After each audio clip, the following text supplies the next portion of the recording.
Merhabalar hanımefendiler, beyefendiler. Bir başyapıt olan, başından kalkamadığım ve onun yüzünden başka oyunda oynayamadığım Helldivers 2 ile hızlı bir giriş yaparak oynanış videolarını sizlerle paylaştım. Bu video ile de sizlere Helldivers'ın genel olarak hikayesinden bahsedeceğim. Hazırsanız başlayalım. İyi seyirler, iyi dinlemeler dilerim. Öncelikle Helldivers'ın 1'in hikayesinden sizlere kısaca bahsedeyim. Dünyamızda Great War yani Büyük Savaş olarak adlandırılan küresel savaştan sonra büyük bir yıkım olur ve insanlar tek bir çatı altında toplanarak Süper Dünya Federasyonu'nu oluşturur. Bu federasyonun askeri birimini ise SEAF yani Super Earth Armored Force isimli birlik oluşturur. Bu ismi sık sık duyacaksınız. Bu dünya sözde özgürlük, demokrasi ve refah üzerine kurulmuştur. Ancak aslında güçlü bir propaganda ve askeri rejim tarafından yönetilen otoriter bir süper devlettir. Federasyon yönetilen demokrasi yani Managed Democracy olarak adlandırılan yönetim biçimiyle yönetiliyor. Bu ise şu şekilde çalışıyor. Vatandaşlara politik, siyasi bir takım sorular soruluyor ve vatandaşların verdiği cevapları yapay zeka analiz ederek onların oy tercihlerini belirleyerek onlar yerine oy kullanıyor. Vatandaşlar kime oy verdiklerini dahi bilmiyor. Yönetim, demokrasi, özgürlük, refah ve bağımsızlık propagandasını mükemmel bir şekilde yapıyor ve insanlar tek bir çatı altındaki yönetim biçimini benimsiyor. Ancak bu şekilde olan yönetim biçiminden rahatsız olan insanlar da oluyor ve isyanlar çıkıyor. Bu isyanların bastırılamaması sonrasında ise özel bir askeri kuvvet oluşturuluyor ve bu askerler sonrasında Hellpods adı verilen şu anda kullandığımız kapsüllerle isyancıların tepelerine gökyüzünden ani ve beklenmedik saldırılar ile onları yok ediyor. Bu başarının ardından ise bu askeri kuvvet isyanların bastırılması sırasında kaos yarattıkları ve isyancılara cehennemi yaşattıkları için Helldivers ismiyle anılmaya başlıyor. Süper dünyaya isyan eden bu insanlar sonrasında uzuvlarını, bedenlerini yapay zeka ile makineleştirerek Cyborg ırkını oluşturuyor.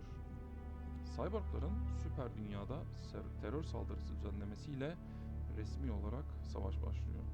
Helldivers, Cyber kontrolündeki gezegenlere inerek üslerini yok ediyor, stratejik hedeflerini sabote ediyor ve sürekli bir ilerleyiş sağlıyor. Bu haftalar süren toplu Community War sonucunda yavaş yavaş galaktik haritada Cyborg topraklarının daralmasıyla sonuçlanıyor.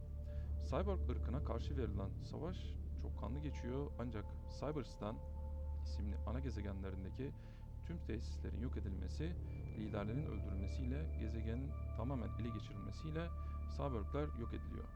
Ancak yapay zekayı yok etmek ne kadar mümkün olabilir? Uzay keşiflerinde Illuminate isimli uzaylı ırkı ile karşılaşılıyor. Yüksek teknolojiye sahip psikik güçler kullanan eski bir uygarlık.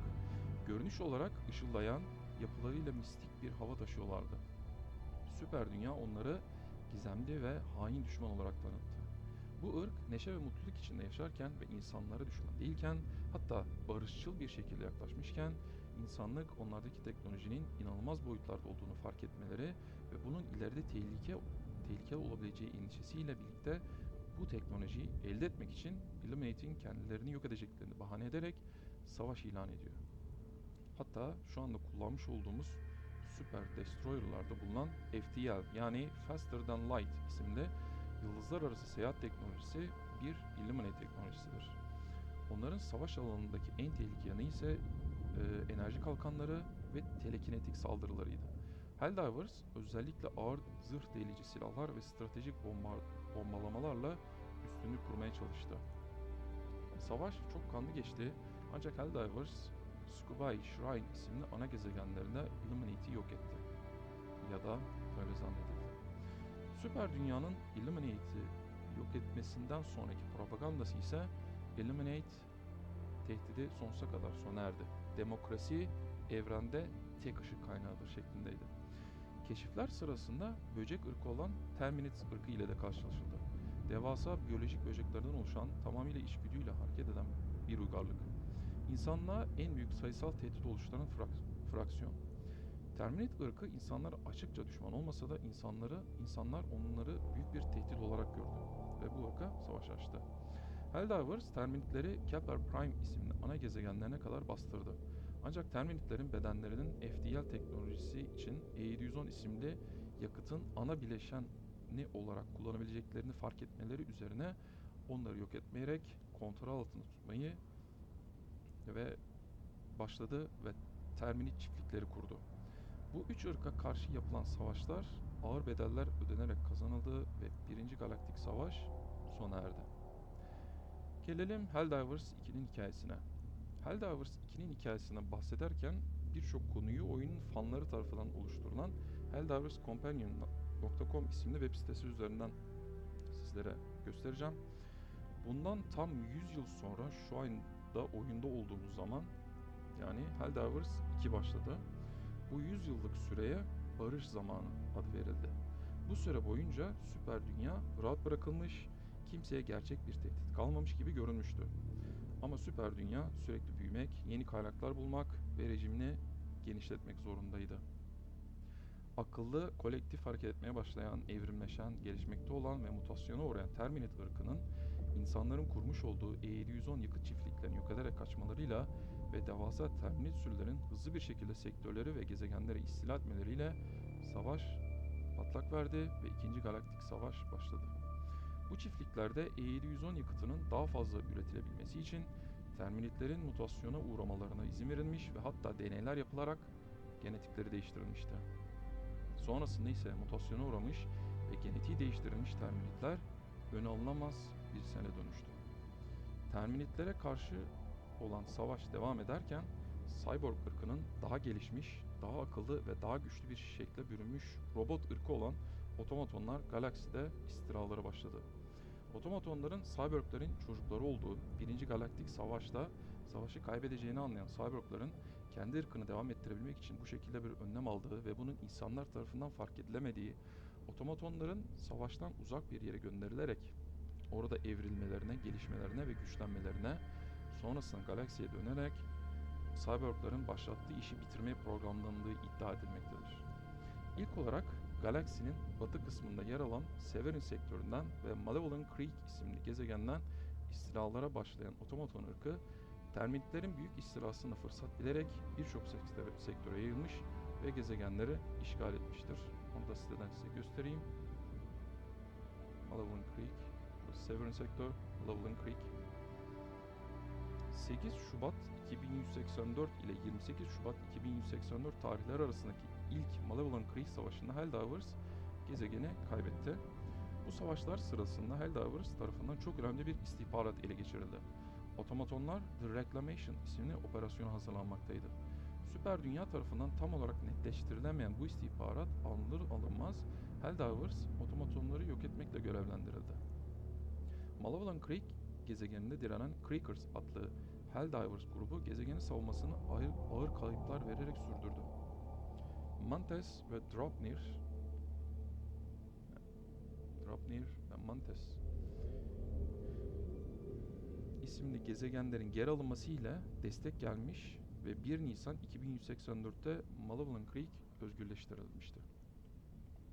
2 Nisan 2184'te otomatonlar ilk defa savaş alanında kullanmaya başladıkları Factory Striders isimli dev yürüyen fabrikalar ve Gunships isimli hava araçlarıyla saldırdılar. Ancak bu taarruz Helldivers'ın kararlı mücadelesiyle sadece 9 saat içinde başarıyla sonuçlandı ve Malevolent Creek saldırıya karşı savunuldu. Böylece otomatonlar galaksiden süpürüldü. Otomatonların yenilgisiyle The Reclamation operasyonunun da başlamadan sona erdiği düşünüldü. Bu savaşlarda 25 milyon Helldivers şehit olmuştu. 3 Nisan 2184 resmi olarak Malevolent Creek anma günü ilan edildi. Savaşa katılan Helldivers'a Fallen Heroes Vengeance adlı onur pelerini verildi. Bu kahramanlığa gönderilen derin bir saygının sembolüydü. Oyuncular tarafından gezegene Robot Vietnam lakabı takıldı. Yoğun orman ortamı, pusular, kaotik çatışmalar, distopik bir atmosfer oluşturdu. Bu savaş Helldivers topluluğunda bir mistik öneme büründü, hala sıkça referans verilir ve anılır. Terminitleri olan Galaktik Savaş tüm şiddetiyle devam ederken tarihler 9 Nisan 2184'ü gösterdiğinde devasa bir otomaton donanması galaksiye bu sefer Valdis sektöründen istilalara başladı. Valdis sektörü Cyborgların ana gezegeni Cyberstan. Otomaton ırkının kaynağı yok edilemediğinden bu sefer Cyborgların ana gezegeni olan Cyberstan isimli gezegeni işgal ederek bu sefer daha güçlü, daha sistematik, daha kararlı bir şekilde istilalara başladı. Gezegenin bilgilendirme kısmında da aynen şu şekilde geçmekte. Bir zamanlar Cyborg hainlerinin kalesi olan Cyberstan artık Automaton Legion tarafından yönetiliyor şeklinde yazar. Bunu ilk defa görüyorum. To broadcast revelation transmitting. Bunu ilk defa görüyorum. Bir şey oluyor demek ki. Bakalım göreceğiz hep birlikte. Helldivers güçleri bunun üzerine acilen alarma geçti ve tüm askeri kaynaklar savunmaya yönlendirildi. Otomaton filosu Valdis sektörüne ayak bastıktan sonra Mankent hattı inşa edilene kadar 4 gün boyunca yoğun saldırılar düzenledi. Sektör tümüyle ele geçirildi. Ardından saldırılar Zar, yani şurası bu sektör ve Trigon, şu iki sektör kadar ilerledi. Otomatonların istilası çok kuvvetliydi ve Süper Dünya bu istilayı durdurabilmek için Mankent ve Lesat isimli gezegenlerde bir savunma hattı kurdu. Bu iki gezegen inanılmaz boyutlarda saldırılara maruz kaldı. Ancak Terminus saldırılarının yoğunlaşması ile Mankent ve Lesat. Ancak Terminus saldırılarının yoğunlaşması ile iki cepheye bölünen Helldivers bu savunma hattını daha fazla tutamadı ve bu hat maalesef yok edildi. Sonradan anlaşıldı ki The Reclamation operasyonu aslında otomatonların galaksiyi asıl işgal planıydı. The Reclamation sadece bir saldırı değil, uzun vadeli bir istila stratejisiydi. Bu operasyon otomaton ordusunun yaptığı sürpriz ve geniş çaplı saldırı ifade etmekteydi. Bu olay 2. Galaktik Savaş'ta en kritik anlardan biri olarak kabul edilir. Bundan sonra Süper Dünya Komutanlığı Reclamation Counter-Offensive emrini yayınladı. Helldivers'a Valdis sektöründeki düşman gezegenlerini geri almak, Xar ve Trigon sektörlerindeki otomaton işgallerini püskürtmek ve Cyberstan bölgesinde otomatonların kök salmasını engellemek görevleri verilmişse de otomatonların devasa donanması Helldivers'ın tüm çabasına karşı galip geldi. Otomaton cephesinde bunlar yaşanırken Terminitler olan savaş da tüm şiddetiyle devam etmekteydi. Meridian isimli gezegendeki Terminitlerin süper kolonisinin yok edilememesi ve Terminitlerin önünün bu süper koloni yüzünden durdurulamaması üzerine son çare olarak Illuminate teknolojisinden elde edilen karanlık madde ile Meridian gezegeni kara deliğe dönüştürülerek yok edildi. Ve bu şekilde Terminitler büyük ölçüde durduruldu. Size ben Meridian'ı oyunun içerisinden de göstereyim. Meridian tam olarak burada.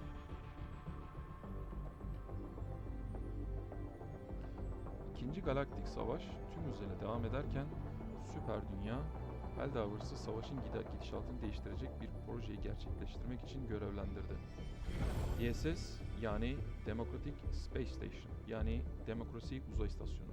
Savaşın ve insanlığın kaderini değiştirecek olan bu istasyonun yapımı için görevlendirilen Helldivers, lojistik ve kaynak bakımından en güvenilir yer olan Gallifrey isimli gezegeni seçerek tam olarak şurası DSS'in inşaatını burada başladı. 3 aşamada gerçekleşecek olan inşaat inanılmaz boyutlarda kaynak gerektirdiği için Helldivers çok sayıda görevlendirme ile kaynak topladı. DSS'in inşaatı sırasında Terminal istilaları altında olan Terek, Sirius ve Angels Venture isimli gezegenlerden insanlar tahliye edilerek DSS'in inşaat gücü ve sonrasında da personel eksikliğinin giderilmesi amaçlandı ve Helldivers bu tahliye görevlerini başarıyla gerçekleştirdi. Ancak otomatonlar DSS'in yapımına dair istihbarat alır almaz Gallifrey gezegenine muazzam bir saldırı başlattı. Gallifrey gezegeninin düşmesine dakikalar kala DSS'in yapımı tamamlandı. Gallifrey düşmüş ise de DSS son anda başka bir gezegene gönderilerek otomatonlar tarafından yok edilmekten kıl payı kurtarıldı. Sonrasında ise DSS birçok kritik görevde kullanıldı ve halen kullanılmaya da devam edilmektedir. DSS'in mekaniğini size bir sonraki videomda anlatmaya çalışacağım. İkinci Galaktik Savaş tüm hızıyla devam ederken tarihler 12 Aralık 2184 gösterdiğinde Calypso isimli gezegende Illuminate ırkı 100 yıl sonra yok edildiğinden emin olmasına rağmen bir anda ortaya çıktı. Bütün insanlık büyük bir şok geçirdi. Illuminate'in geri dönüşüyle ilgili trailer'ın linkini açıklama kısmına bırakıyorum. Bu geri dönüş oyunda büyük bir yankı uyandırdı ve anlık 200 bin oyuncuya ulaşıldı. Ancak Helldivers muhteşem çabası ve azmiyle savaş kazanıldı. Ancak geri dönen Illuminate tamamen yok edilememişti. Calypso'daki istilası başarısızlıkla sonuçlanan Illuminate, dünyadan uzaktaki nüfusu az olan gezegenlere saldırmaya başladı. Şu kısımlar gezegenlere. Ancak bu gezegenleri istila etmediler. Saldırıları sürekli ve hızlı bir şekilde sürdü. Fakat bu saldırılar sırasında korkunç bir şey gerçekleşti. Meridian kale deliğindeki karanlık enerji yükselmeye başlamıştı. Illuminate saldırıları sırasında Meridian kale deliğinin karanlık enerjisi sürekli artmaktaydı. Ancak bu saldırılar hızlı bir şekilde püskürtüldüğünde bu karanlık enerji miktarı artmamıştı. Karanlık enerji ne kadar artarsa kare deliğin hareket hızı da o kadar artmıştı. Başlarda zararsız olan Meridian kare deliği karanlık enerjisi arttıkça dengesizleşmeye başladı. Normalde oyunda Super Destroyers ile kara deliğe gidip onu ziyaret edebiliyorken bu dengesizleşme yüzünden sonrasında FTL bağlantıları kaldırıldı. Yani şu çizgiyle görmüş olduğunuz şeyler FTL bağlantıları. Ve kara deliğe ziyarete izin verilmedi. Meridian kara deliği bu arada tam olarak buradaydı. Uzun araştırmalar sonucunda bilim adamları dehşet bir gerçeği keşfetti. Meridian kara deliğinin nereye doğru hareket ettiği. Kara delik burada. Önceden buradaydı. Şu anda burada. Artık nereye hareket ettiğini anlamışsınızdır. Kara deliğin gittiği konum ise süper dünyaydı. Illuminate saldırılarda topladıkları karanlık enerjiyi Meridian kara deliğini hareket ettirerek süper dünyayı yok etmeyi amaçlamıştı. Dehşet verici gerçekle yüzleşen süper dünya Helldivers'ı kara deliği durdurmak için görevlendirdi. Ancak üç cephede savaşan Helldivers kara deliği durduramadı ve kara delik Angel's Venture isimli gezegeni atomlarına ayırdığı milyarlarca insan yok oldu. Şimdi size gezegeni göstereyim. Initiating FTL jump to the Angel's Venture system. İşte bu FTL.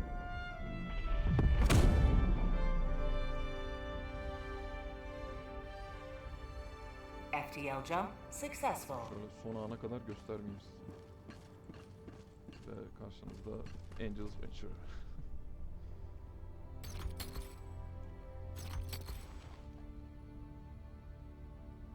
Kara deliğin süper dünyaya giderken yolun üzerinde bulunan tüm gezegenleri de yok edeceğini fark eden süper dünya, kara deliğin etrafına karanlık enerji girişini engellemek için bariyer inşa etmeye çalışmış ise de Helldivers'ın çabaları yetersiz kalmış ve Moradesh isimli gezegen de aynı bu şekilde şu anda karşınızda görmüş olduğunuz gibi Angel's Venture gibi yani atomlarına ayrıldı. Moradesh gezegeninde karanlık madde tesisi bulunmaktaydı ve Meridian gezegenindeki Terminit süper kolonisinin yok edilebilmesi amacıyla gezegenin kara deliğe dönüştürülmesinde en önemli katkıyı sunmuştu. Ama artık yoktu. İkinci Galaktik Savaş tüm şiddetiyle devam ederken süper dünyanın zeki bilim insanları sonunda kalıcı bir çözüm buldu ve kara deliğin karanlık enerjisini tamamıyla sıfırlayacak devasa bir makine icat ettiler. Makinenin ismi Repulsive Gravity Field Generator yani itici yerçekimi alanı jeneratörü.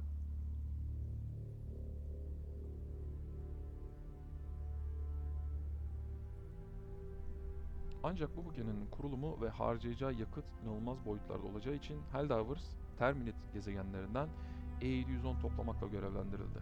Ancak bu muazzam miktardaki E710 yakıtının temin edilmesi inanılmaz zordu. Bunun toplanabilmesi ise ancak bir şekilde mümkündü. Gelişen ve mutasyona uğrayan Terminit ırkı Gloom ismi verilen bir spor bulutu mutasyona uğramıştı. Size şöyle göstereyim.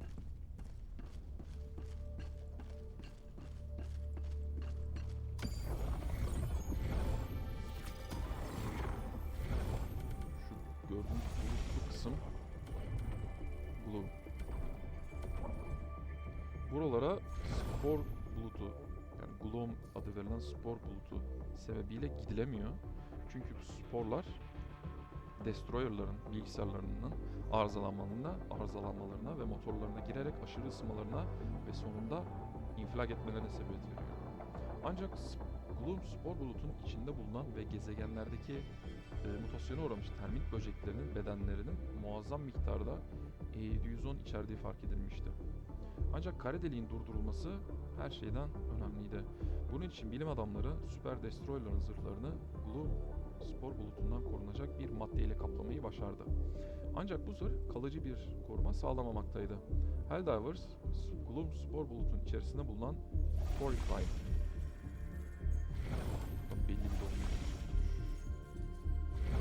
Buradan değil de ben size şuradan göstereyim. Fori Prime isimli gezegene ilk Gloom araştırması için gönderildi. Helldivers kısa süreler olmasına rağmen Fori Prime'da gerekli 710 yakıtını büyük bedeller karşılığında topladı. Ne ile karşılaşacağımızı bilmeden bu gezegene dalmıştık ve bazılarımız sadece saniyeler içerisinde paramparça olmuştu. Bu keşif sonucunda tamı tamına 150 milyon Helldiver şehit olmuştu. Ancak bunlar yaşanırken maalesef Illuminate karanlık enerji toplamaya devam etti ve kara deliği daha da ileri hareket ettirerek Ivis isimli gezegeni de aynı diğer iki gezegen gibi atomlarına ayırdı. Fakat kara deliği durduracak makine hazırdı. Bunu fark eden Illuminate çok hızlı bir şekilde makineyi yok etmek için makinenin bulunduğu Plan 5, yani şurası, gezegene ve nüfusu kalabalık olan ve kritik kurumların bulunduğu gezegenlere aynı anda ani bir saldırı başlattı. Şöyle Fenrir 3'te bilim merkezi var. Turing'de Zeontomology Center var. Achener Secundus'ta Factory Hub. Pleural gezegeninde Deep Mantle Forge, yani DSS'in tamirinin yapıldığı yer. Bir de Masya gezegenimiz. Burada da Center for Civilian Surveillance. O gezegenlere aynı anda saldırı yaptı ve biz kara deliğin durdurulması için sadece Plan 5'i savunduk. Buradaki saldırıyı püskürttük ancak diğer saldırılar püskürtülemedi. Ancak makineyi korumuş olduk. Ve o büyük gün geldi. Makine çalıştırıldı ve Meridian kara deliğinin karanlık enerjisi makine tarafından yutularak tamamıyla sıfırlandı. Ancak Plan 5'teki makine kısa bir süre sonra bu muazzam enerjiye ve ısınmaya dayanamayarak patladı. Imploded. Ama Dark Energy depleted, sıfırlandı. Kara deliğin durdurulmasıyla da Illuminate bir anda galaksiden kayboldu. İkinci Galaktik Savaş tüm şiddetiyle devam etmekteydi. Terminitlerin mutasyona uğramış yeni ve zeki birlikleri Helldivers'ın Fori Prime'daki muazzam zaferinden sonra Gloom spor bulutunun içerisine çıkarak gezegenleri istila etmeye başladı. Otomatonlar Helldivers'ın jetpack teknolojisini çaldı. Yine otomatonlar kendilerini geliştirerek flamethrower kullanan ve yanıcı mermiler ateşleyebilen silahlar kullanan askerler üretmeye başladı. Onu da buradan göstereyim. Mesela burada Jet Brigade, yani jetpack kullanan robotlar var. Yine burada da Incineration Corps, yani az önce bahsettiğim şekilde flamethrower kullanan ve yanıcı mermiler ateşleyebilen silahlar kullanan robotlar var. Ancak otomatonlar çok büyük bir hata yaptı. Kendilerinin yenilmez olduklarını zannederek ilk istilaya başladıkları ve kaybettikleri Malevolent Creek'i savaşın yıl dönümünde tekrar almaya çalıştı. Ancak Helldivers'ın muhteşem çabası ve DSS, yani Democratic Space Station ihtişamı ile jetpack ordusu hem jetpack ordusu hem de yakıcı ordu Pöpli gezegeninde ağır bir bozgunu aradı ve yok edildi. Pöpli tam olarak burada.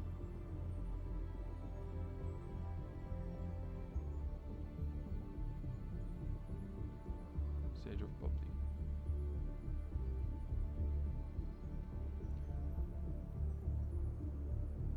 DSS Pöpli gezegenine gelerek Eagle Storm özelliğiyle düşman ilerlemesini gezegenin kaybedilmesine 1 saat kala durdurdu.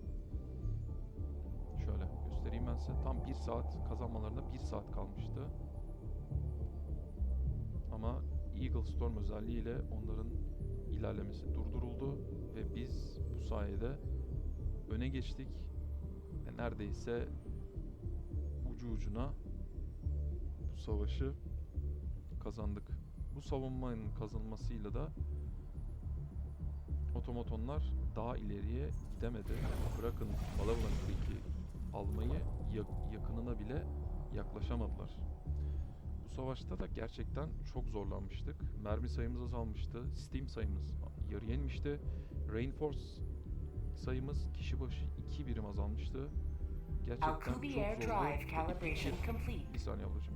Gerçekten çok zorlu ve epik bir savaş olmuştu. Ve bunu Malevolent Creek'te şehit olan Helldiver'ların anısını korumak için yapmıştık. Galaktik Savaş bu şekilde devam ederken 9 Mayıs 2185'te Dünya yörüngesinde bulunan Meridian kara deliğini gözlemleyen bir uydunun sinyali kaybedildi. Tekrar sinyal vermeye başlaması ise 3 gün sürdü. O gün ise bahsi geçen uydu tarafından Meridian kara deliğinde uzay zaman bozulmaları tespit edildi. Bu tespitten kısa süre sonra ise kara deliğin içerisinde tanımlanamayan ışıklar tespit edildi. Ve bu tespitten hemen sonra uydu kendisine kara delikten gelen bir ışık hüzmesi tarafından yok edildi. Bununla ilgili videoyu açıklama kısmına bırakıyorum. Sonrasında ise diğer uydular ile fark edildi ki Illuminate'in devasa filosu Meridian kara deliğinin içerisinden geliyordu.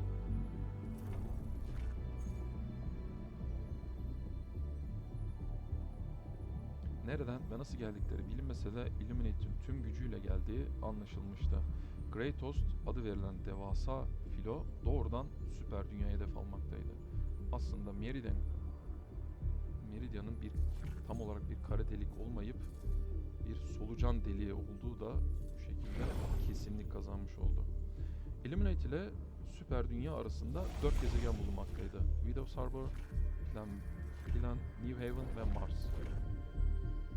Helldivers bu 3 gezegende cesurca ve inanılmaz şekilde savaşsa da Illuminate filosunun muazzam büyüklüğü karşısında daha fazla dayanamadı ve bu gezegenler teker teker düştü. Helldivers eğitim kışlasının olduğu Mars'la aynı kaderi paylaştı. Neyse ki bu istiladan hemen önce Helldivers eğitim kışlası Zegema Paradise isimli gezegene taşınmıştı. Illuminate süper dünyaya saldırmadan önce bu gezegenleri tamamıyla yakarak yaşanılmaz hale getirdi. Belli oluyor, tamamıyla yaktılar. Illuminate'in solucan deliğinden ilk gelişinden itibaren hedefinin süper dünya olduğunun anlaşılması ile birlikte süper dünyada seferberlik ilan edildi ve kadın, yaşlı, çocuk, bütün insanlar savaşa hazırlanmaya başladı. Şehirler kaleler haline getirildi. Illuminate filosu kısa bir süre sonra süper dünyaya ulaşarak istilaya başladı. Bununla ilgili trailer'ı da açıklama kısmına bırakıyorum. İstila sırasında Illuminate, DSS'e muazzam saldırılar gerçekleştirdi ve ağır hasarlı olarak kıl payı Clara isimli gezegene geri çekilmesine sebep oldu. Süper dünyada epik ve kanlı savaşlar oldu. Dünyadaki 7 mega şehirden geriye sadece 2 şehir kalmıştı.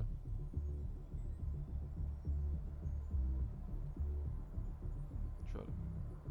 Dünyamız tam olarak aynı şekilde ve şehirler sadece başkentimiz Prosperity City ve Equality on Sea kalmıştı. Diğer bütün şehirler, bu sarı nokta olan yerlerin hepsi düşmüştü. Prosperity City'nin istilası sırasında da süper dünyanın başkanı öldürüldü. Milyarlarca insan katledildi. Uzun ve kanlı savaşlar sonunda Illuminator filosunun saldırısı başarılı ulaşacak ve dünya kaybedileceği sırada DSS, Helldivers'ın ek görevlendirmesiyle yok edilen otomaton bedenlerinden toplanan hurdalar sayesinde tamir edildi ve doğrudan dünyaya gönderilerek Illuminate filosuna cehennemi yaşattı. DSS'te ilk ve son kez Eagle Blockade özelliği kullanıldı. Bu özellik ile aynı anda hem düşman işgal ilerlemesi durduruldu hem de Helipods Optimization aktif hale getirilerek savaşta büyük avantaj sağlandı. DSS sayesinde savaş kıl payı kazanıldı. Ancak bedeli çok ağırdı. Illuminati filosundan geriye kalanlar ise uzak gezegenlere saldırmaya başladı ve bu gezegenleri istila ederek buralarda yeniden toparlama sürecine girdiler. Aslında bu kadar büyük değillerdi. Yani 3-4 gezegene saldırmışlardı sadece ama maalesef 3 cephede yoğun savaşlar olduğu için ve savaştan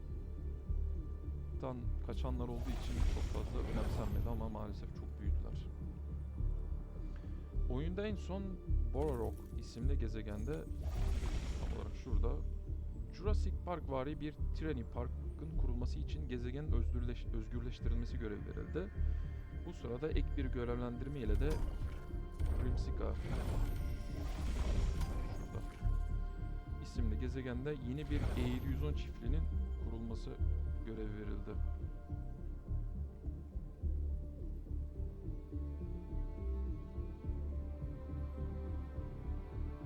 High Security E710 Agroplex. Helldivers iki görevde sorunsuz bir şekilde başarıyla tamamladı. Şu anda ise 3 cepheden de ağır saldırılar gelmekte. Süper Dünya bu saldırıların sona erdirilmesi için Helldivers'ı belirlenen miktardaki düşmanı yok ederek durdurması için görevlendirdi. Aktif olarak şu anda bu görev devam etmekte. 6 milyar Terminates, 1,5 milyar Automatons ve 1 milyar Illuminate. Genel hatlarıyla bu zamana kadar yaşanılan önemli anlar bunlardan ibaretti. İkinci Galaktik Savaş tüm şiddetiyle devam etmekte. Bakalım bundan sonra birlikte neler yaşayacağız. Tüm olayları detaylı aktaramadım maalesef. Çünkü ben de oyuna 7 ay sonra, yani tam DSS'in inşaat yapılırken katılabildim. Eksik kalanlar muhakkak vardır ama katıldıktan sonraki olayları daha detaylı sizlerle paylaştım. Ve bu videodan sonraki paylaşacağım videolarda ana görevlendirmeleri ve gelişmeleri de sizlerle paylaşacağım. Artık hep birlikte bu savaşın bir parçası olacağız. Videoyu bitirmeden önce daha önce size oyunla ilgili birkaç detay vermek istiyorum. Benim çok beğendiğim birkaç detay. Oyunun yapımcıları oyuna şöyle bir seçenek sundu. Oyuncular ya Vernon Wells isimli gezegendeki hasta çocukları ve bulundukları hastaneyi kurtaracak ya da gaz mayını stratejiminin Super Destroyer'larda aktifleştirmek için başka bir gezegendeki kaynakları güvence altına alacaktı. Oyuncular tereddütsüz şekilde hastaneyi ve çocukları kurtarmayı tercih ettiler.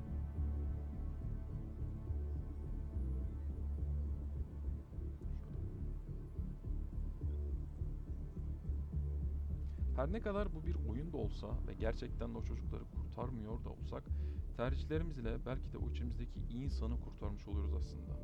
Oyun da olsa vicdanımız tercihlerimize yön veriyor. Belki de çocukları gerçek hayatta kurtaramıyor, onlara yardım edemiyor oluşumuz bize bu kararı verdirdi. Kim bilebilir ki? Peki oyunun yapımcıları ne yaptı dersiniz? Oyuncular adına bir çocuk hastanesine bağış yaptılar. Gerçekten de takdire şayan bir hareket yapmalarıyla birlikte oyuncuların oyuna olan bağını güçlendirdiler ve oyunu çok farklı bir boyuta taşıdılar. Yine tam bir yıl sonra aynı tarihlerde oyunun yapımcıları bunu tekrar yaptılar. Ya Yulheim isimli gezegende bulunan desteğe muhtaç çocuk hastanesi kurtarılacak. Burası. Ya da yine başka bir gezegendeki Dumatir isimli gezegendeki gaz mayını için aktifleşmesi için kaynakların güvence altına alınması gerekiyordu. Ancak Helldivers hiç düşünmeden hastaneyi kurtarmayı tercih etti. Ancak muhteşem bir mücadele ve kararlılıkla hem hastaneyi kurtardılar hem de gaz mayının kaynaklarını güvence altına alarak gaz mayını stratejimini de aktifleştirdiler. Oyunun yapımcıları da oyuna ait görsellere 3D ile yapılmış, 3D printerlarla yapılmış zırhlara, kasklara, bayraklara imzalarını atarak bunları açık arttırma ile satışa çıkardılar ve elde edilen tüm geliri yine bir çocuk hastanesine başladılar. Yapımcılar oyuncuları oyuna öyle bir bağladılar ki sanki gerçekten de galakside bir savaş var ve bu savaşta biz de üzerimize düşeni yapıyoruz. Bu hissi bize çok güzel yaşatıyorlar gerçekten de. Oyun dün itibariyle Xbox'a geldi. PlayStation oyununun Xbox'a gelmesi gerçekten çok güzel bir şey. Xbox oyuncularının katılımıyla birlikte dün gece anlık oyuncu sayısı 350 bine yaklaştı. Hatta geçti. Hafta içi olmasına rağmen bu kadar oyuncunun gelmesi gerçekten muazzam. Oyunun Xbox'a gelmesiyle de oyuna Halo temalı yeni Warband geldi. Videoyu da açıklama kısmına bırakıyorum. Bir de 2 Eylül'de büyük bir güncelleme geliyor. O güncelleme ile Gloom'un direkt içerisine dalacağız. Çok büyük sürprizler bizleri bekliyor. Mağara savaşları olacak ve uçan Pile Titan'lar ile mücadele edeceğiz. Birçok yeni görevde ve haritada geliyor. Çok heyecanlı gerçekten. Bununla ilgili bilgilendirme videosunun linkini de açıklama kısmına bırakıyorum. Evet, videonun sonuna geldik. Umarım videoyu beğenmişsinizdir. Sonraki videolarda görüşmek üzere. Videoyu beğenmeyi ve Your fellow kanalıma Helldivers takip rage etmeyi against the enemy's unutmayın. tyranny. Jewish.